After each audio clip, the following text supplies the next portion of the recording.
Your favorite launcher broke. Is it worth it to replace, or is it something that you can fix? I have a launcher I've been using for a full, like, essentially 8 months. 8 months straight. From the beginning of when I started getting into the hobby. And I have a launcher here where the core just broke, which, yeah, I'll show you what I'm talking about. So let's take apart this launcher. You're going to see there's going to be 4 screws around here. It's a lot of videos that cover this, by the way, guys. So if I'm going a little fast, it's all good.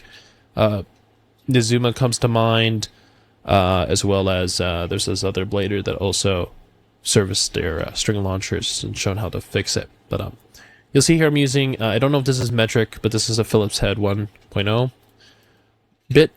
And this is thick enough, big enough for me to take these screws out. Okay, so that's going to be 1, and then 2, and then 3, and then 4. So now with these screws loose and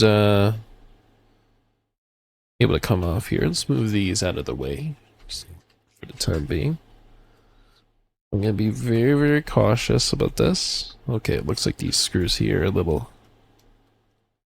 tight still. Yeah, that should be enough. So there we go. Awesome. The rest is friction. So I'm just going to very, very slowly lift on the little tab that has the that holds the battle pass. I'm just going to lift those up. And what should happen is I have lifted it. I'm going to be very careful here. This is actually really important that you are very, very cautious, because if this lifts up, I'm going to show you that really, really quickly here. Let's just leave this be. If that lifts up, this bottom part here has a piece of plastic that's flat that holds on to that. Okay, and other side. There you go. Let's take a look at this one. There you go. It's square. So square with the square, right? There you go. So that's what's holding the tension on this core. This is the string core. That retracts. It has a spring that retracts the string. Okay, the ripcord. Now, here is a worn out one. You can see that the square is still pretty square, like it's pretty good. There's a lot of dust in here. I'm not even kidding you. There was a lot of dust in here. But now take a look at the top. That's POM. Now, if you notice, there's like a curve. It's kind of like curving up like a ramp. That's not normal.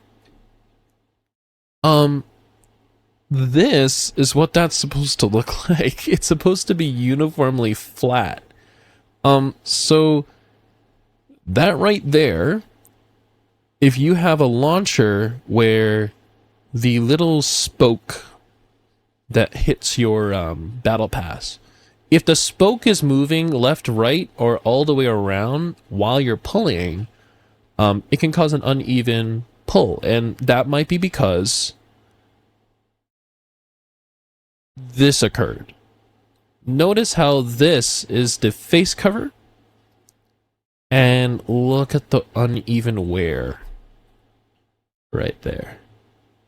Like, that's supposed to be a full piece of plastic that looks like that. It's supposed to look like that. So there you go. That is one failure point that can occur. Okay. The second failure point could be the which I'll call it the I don't know, man. You could call this whatever you want. But this is like this is a smaller gear that connects to the prongs that hold the Beyblade in place. That again is supposed to be completely even, and yet on On my worn out one, it's not. Like, look at that. That's completely flat. And that is just diabolical. Okay, like that's just freaking broken. So that's a string launcher. Most of the time it's the core that fails. Okay, but this is the original core, and I can show you that because this is the black one that broke. There's a video on how to repair and fix this, but I want to say that if you attempt to fix the core, the string core of a string launcher, this can only do so much. Like, I think that like as soon as the what tends to happen is there's a piece of metal here. You can kind of see it, sort of. There's a piece of metal right there. And that is held in place by those two little pieces of POM. And what will occur is if the metal bend that's in there, it kind of like, it kind of like bends upward to bite onto those two pieces of POM teeth, like in between. If that just like starts to bend and flatten out, it slips inside of the core. And then you have to like do a thing where you rewind it, or you might need to bend it a little. And if you don't know what you're doing, like I've failed twice already, like even watching tutorials, I've failed. The core is a 50-50, okay? The body though, when the body like completely grinds away like that, that is just failure. That's it. Like that's your launches. This is the symptoms of what will occur when wear occurs at the top like that, or at the bottom, or at the top of the gear that's responsible for direct contact with the prongs of your Beyblade, okay? Uneven launches, it'll also feel like it wobbles, like the pull will feel very, very like weird. And the launcher will vibrate. A loss of RPM and inconsistency in launching. I found that on a fresh launcher, like the pull is so, of course it's smoother, but it's definitely more consistent on a fresh launcher. It's so much more consistent. So when I repaired this, another thing I want to also show as a failure point really quickly before we move on to the winder launchers here. You know, put this back together, okay? Just really, really quickly here, just to show you. Make sure that this is working good. Frame. So, I don't know if you can see it, but that, you can, like, you can see the white core. I could have sworn this was Kevlar. I actually don't know what the material is of the black outer part of the cord, but the inner part of the cord is white, and I can see the white inside the cord. Now, this can occur from, again, all the components inside there failing and becoming loose, okay?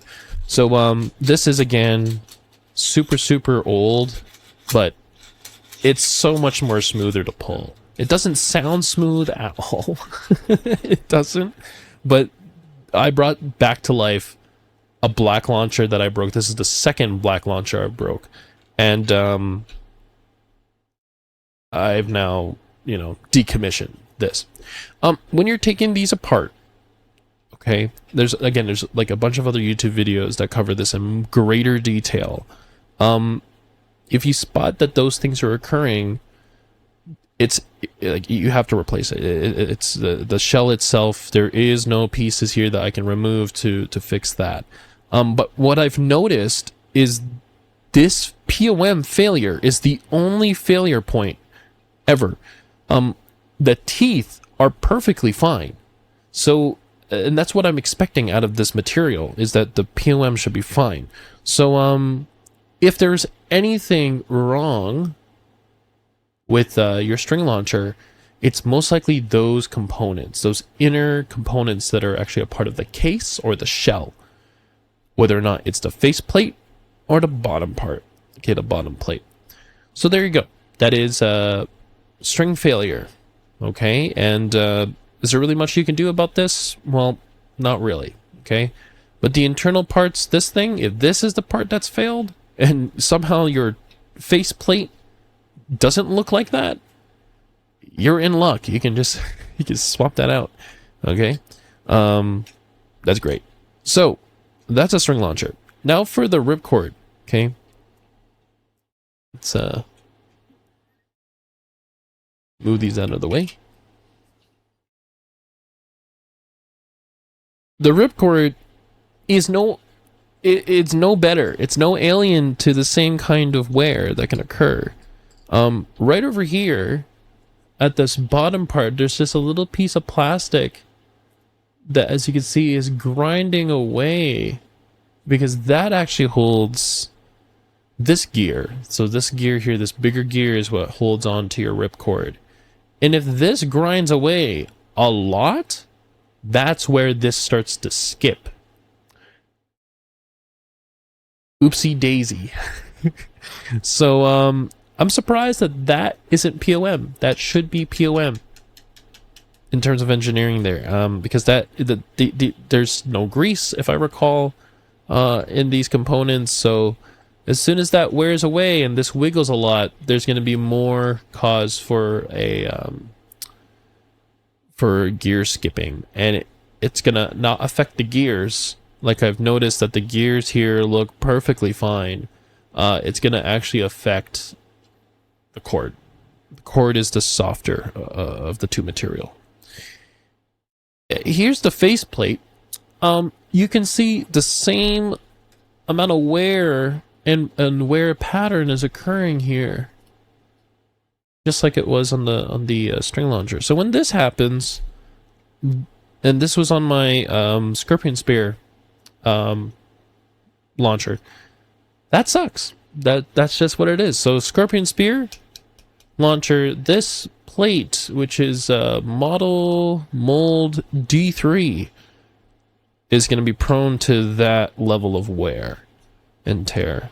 And let's just put this back together, like, just really quickly here. It's really fast. There's a piece missing in here, but let's put this back in, and you know what? We'll put the extra stuff in here. Here's a little guard. You'll notice that there's like a little ramp thing here. It actually fits with flush with the side of the profile of the launcher there, so it's nice and flush. And then here is the little leader for your ripcord. So when this is together, yeah, that can also fail. And I never thought that would be an occurrence on a launcher like this, but it is. So when that happens, if you're having any gear skipping, there you go. That could be why. This is a working ripcord launcher where I took the top from the bottom. Okay, so this is the bottom and this is the top. These are actually two of the same pieces from the same winder launcher, and they were perfectly fine. Kind of. The bottom one I wasn't quite sure of when I saw that plastic grinding off, but the top one was perfectly good. And then for the top of this Scorpion Spear winder launcher and the bottom of the Scorpion Spear winder launcher, they were perfectly fine. Okay, kinda. Again, the top part of this one was broken, but the bottom one wasn't. So I just slapped those together, and now there we go. We got a ripcord here that feels a lot more smoother. Okay, and it shoots pretty even, and I'm okay with the pull. And you have here, this feels super uneven, and I can feel immediately that this will probably skip gears, and I'm scared it's gonna just bite through my ripcords again. Now, that's the controversy part, though, because is this okay? Well, I don't know. This is a question to ask the WBO. This is a question to ask your local tournament organizers. And this is definitely a question for Talker Tommy, because those two places on the launchers should definitely be replaced. with POM, because they are actually grinding on whatever plastic material this is, and it can't handle the heat, especially with the power that some of us are pulling at. However, that frame that's occurring on the cord, if anything, I guess it's a learning moment, because this could occur from pulling at an angle like this, at an angle like this, or at an angle downward. And the same thing that can occur with this cord. Like, this cord here doesn't have the bend, because this is after I've learned. It's completely overexposed. I'm so sorry. But it's typically some people's launchers, when they launch, it bends up like this, or it bends down like that. And that can cause lots of stress on this part here of the cord, and that's just going to completely like tear apart. So, to summarize, is this legal? Don't know. They're still genuine Takara-Tomy / Hasbro parts, so I don't see there being an issue here, personally. But this would definitely be a subject for debate. Because what if you have a favorite launcher, right? Like, I had 2 of these black ones because I had a black grip, and I really wanted to have like a full black setup. And sadly, when both of my black launchers failed, that sucked. And not to mention accessibility. I can't just buy those, right? That's from Amazon.co.jp. That's a trip to eBay. That's a trip to whatever website. Purchase that, right? I can't get that in North America yet.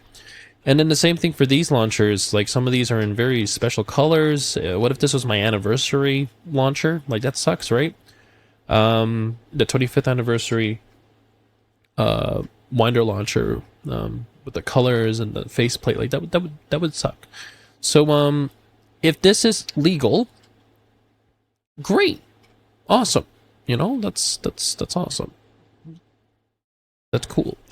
If it's not legal, then we gotta make these a rule that you can't do this. But I really feel like it shouldn't be, because if there's any other form of customization and personalization that can occur, it's going to be with these launchers being taken apart, painted maybe, or if we have to be using only genuine Takara-Tomy parts, then, you know, like my Impact Drake, that beautiful silver string launcher, also failed and broke. I wish I kept it. Now that I know what I can replace and fix and all that stuff, I think what scared me the most was if I put a different core in there, it's not going to be the same handle. And if I were to replace the handle, it's not going to be the same length, for sure, with the way that the handles are constructed. So I'm not sure if that's legal or not. And yeah.